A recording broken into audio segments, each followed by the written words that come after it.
everybody. Welcome to my craft room. Mary Lou here, and things are a mess. And I am usually pretty careful about keeping things tidy in my craft room, but things have gotten a little out of hand, and I've got projects here and there and stuff scattered around and things I haven't put away. But there's one drawer over here that's particularly bugging me, and it's this. This is something I have a hard time living with, and so today I am going to pull out the things from this drawer. This is, if you can see the label, this is my notes and ideas drawer and my ATG. This is the advanced tape glider, and I love it. Ann and I just call it the big honkin' tape runner, but I have a hard time getting to it because I have all of this stuff in this drawer. And so what I'm going to do today is show you this idea that I really love, that I've been doing, but I need to get these things into what I am calling my personal inspiration magazine, or my personal inspiration journal. And when I am wanting to create something, this is what I look at for ideas. And so I'm going to grab out all of this stuff from this drawer, get it on my desk, and I'm going to show you what I think is a great idea for decluttering and organizing your craft room ideas.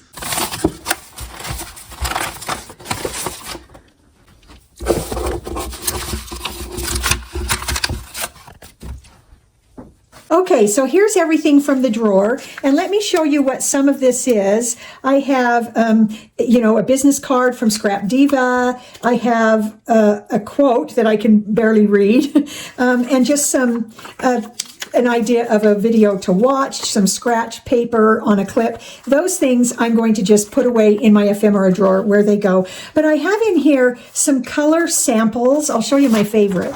This is one of my favorite color samples, and I saw this picture, so I went ahead and printed it out, and then I got out my cardstock and matched up the colors that I found in this picture as a sample for a card. And so I want to keep that. It's just getting thrown in the drawer. And then I also have some, and so you'll see that on all of these, let me find some more of these colorways. I've gone through cardstock and matched them up so that I have some color ideas for future projects. And I have several of these. These are, paint chips from all over the place. Anyway, I love that idea for some colorways. And so those are some of the things I've got in that drawer.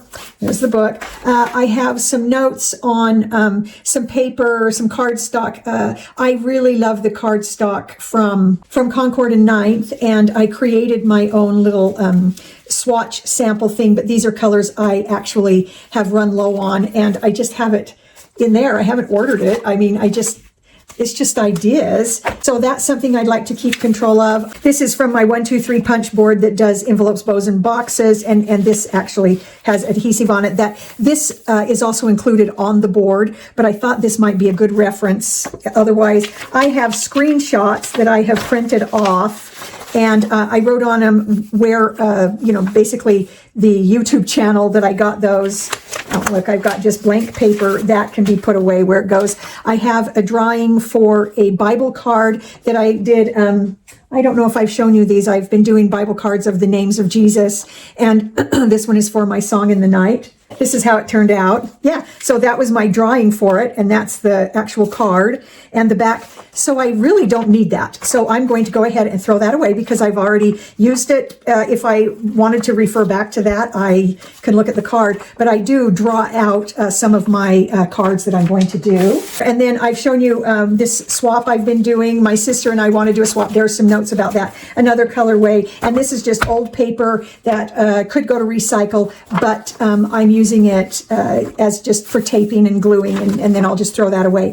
So, and just as a little preview, this is actually an old journal of one of my great grandmothers that someone typed up, and I've been trying to figure out what to do with all of that old memory stuff. And wow, that is a big job. That is a declutter organization thing that is very difficult, but I've already scanned all of this, so this paper can be thrown away. And so at some point, if I can figure out how to actually film that and give you information about it, I will share with you some of the things I've been doing for months to try to pare down photos and journals and memory stuff that overwhelms me. But for right now, what we're going to focus on is my own personal inspiration notebook. Okay, so to start with, I did all the easy stuff. I put the ephemera where it goes. I put away the school paper, the notebook, the quotes I put where they need to go, so that here is my pile of just the things that I want to put into my inspiration notebook. And my daughter gave me this. This is a big notebook by Moleskine, and this is 8.5 by just slightly over 11. It's really good paper. And so let me just show you kind of how I started in here. This is just a collection of things that I have had for years, and I started just gluing them in and putting some ideas, some comments. What do I like about it? Some of these came from when you go to Hobby Lobby, they have those free flyers. Some of them came from there. Some of them are screenshots. Some of them, like this is something I made at Valentine's Day. I figured out how to create these little triangle boxes to hold Hershey Kisses. And so I went ahead and wrote down my instructions. And here's my example that I glued in here to show where the folds are, where the tabs are, how it ends up cutting. Here's one of my favorite equations because I love math, and I use that when I did my book Declutter, if you want to see that. Anyway, this is just an overview. This is from a YouTube channel, Sunset Crafts. I reference it. This is a die I got that I was really experimenting with. So I put the actual object that I die cut, and where I got the die from is in there for some ideas. And then this is from a magazine from long ago. So you can see that it's just a unorganized collection of all kinds of things, but it's very inspiring for me. This is my craft room basic layout with measurements and all the furniture in here with the measurements. So if I decide to change my craft room around, I've got those there and I don't have to remeasure.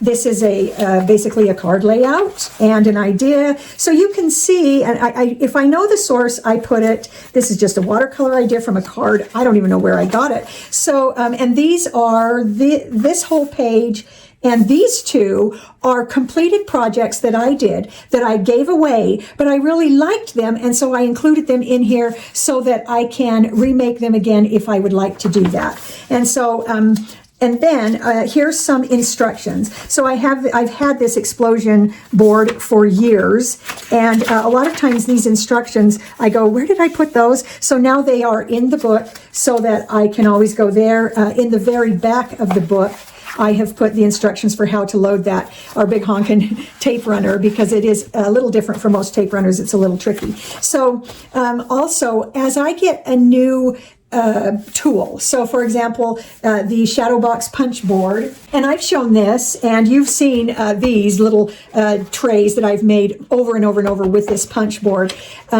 As I use it, like I wanted to make sure I remembered how to cut the size of box that perfectly holds a Hershey bar, and so I wrote that down. You know, what you start with, this is the starting paper size, this is, what you end up with. So I keep those notes in here so that I can always find them. And then as I see things, this was something from Art Impressions. She kind of showed how to lay things out to create foreground, midground, and background. I thought that was super helpful. These are some completed projects that I made that I actually just took pictures of and then printed, or some of them I might have actually put them in the copy machine. But you'll see that I've got all kinds of pictures, instructions, so that these aren't all in different spots. This envelope box, I really spent some time figuring out how to make these envelope boxes, and I did a whole bunch of different sizes. And so as I was doing this, I was writing down my starting paper and then how I scored it in my envelope scoreboard, and then the finished size of the box. So and these are, I actually had more than this, but I've been using them and giving things away in them as I go. And I was doing that so that I could find the exact size of box to hold these little watercolor journals from Art Impressions. And I just love doing these. I love doing these little journals. I've given away several. And so I needed the perfect box size for that. Let me get this put back together. So I used my 1, 2, 3 punch board and just kept track of everything until I found the exact box size that I like. And the one before this one, it was just slightly too big, and I just kept making them and changing my dimensions until I got that perfect box size, and I love it. So you'll see that I've circled this one and put perfect for the AI, the Art Impressions journal. So I keep that there, and all of the instructions for making the box start to finish are on that back side. So these are just, so this whole spread here is for artist trading cards.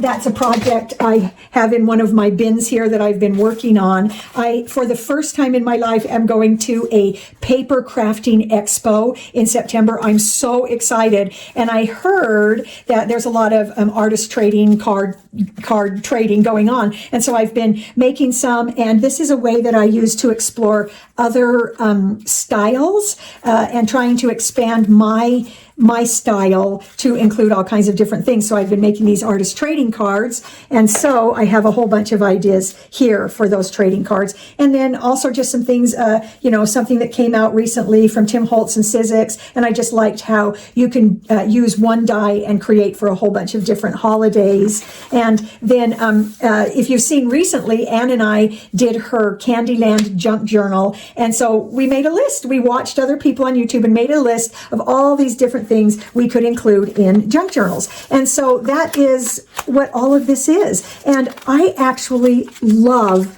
looking through this. It gives me ideas. It's just a place to keep all of that crafty stuff in one place, and I am loving it. So what I want to do now is go ahead and finish cleaning out that drawer.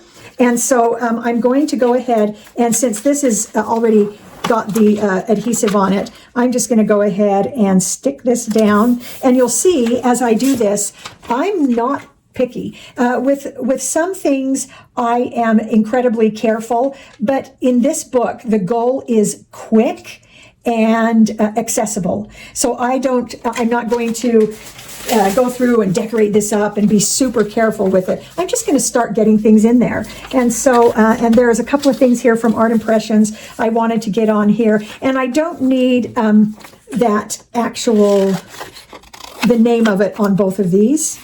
And you'll see I'm not all that careful about how I cut them out, as long as I can see the thing I'm thinking about. And so I'm actually going to cut those off. And then this is where my extra paper comes in, and the big honkin' tape runner, because it works so fast. I just want them in the book. These aren't, oops, see, and I goofed there. I don't care. My whole point is to get them in the book and get them down. So I am just going to get these things done. I'm going to fast forward. If there's anything particular I feel like I'd like to share with you, I'll pause. But I'll just let you watch me just do our entries into this book.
here I have put those pages in. I wanted to keep track of the swaps I've done because there's also ideas for things to do, and I like that. So I just added it in. Some of the colorways I went ahead and threw out, and some of them I just put the papers in, but I have everything here just so easy, so quick to look at. One other thing I did here in the back, I'm just going to cover up names, is my sister and I really wanted to explore the beaded pen sets. And so we did these sets that are the pen, the letter opener, and the poker tool. You can see we kind of went nuts. We also did some glue dangles. I have loved doing these, and I've given away some sets, and so I wanted to keep track of who I have given things away to. So I have the beaded sets and what's in the set, and then under here is a list of people that I have given sets to and the color, and then over here is those little art impressions, watercolor journals, and who I've given them to. Because what I found out is I started thinking, like, on those little books, I thought I had given one to one of my sisters that I never have, and so I thought I better keep track so that I can remember who I've given what to. But anyway, that is my crafty inspiration book.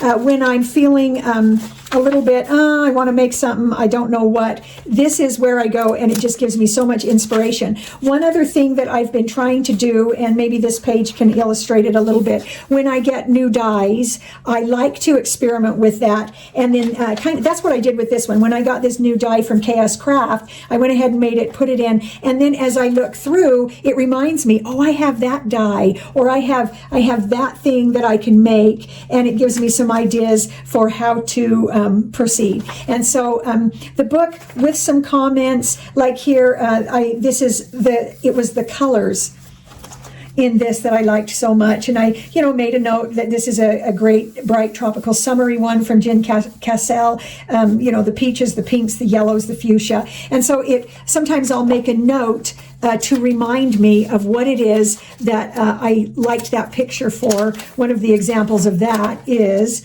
when I saw this is Labor of Love from YouTube. When I saw her Halloween colors for that, I just thought that was such a great idea.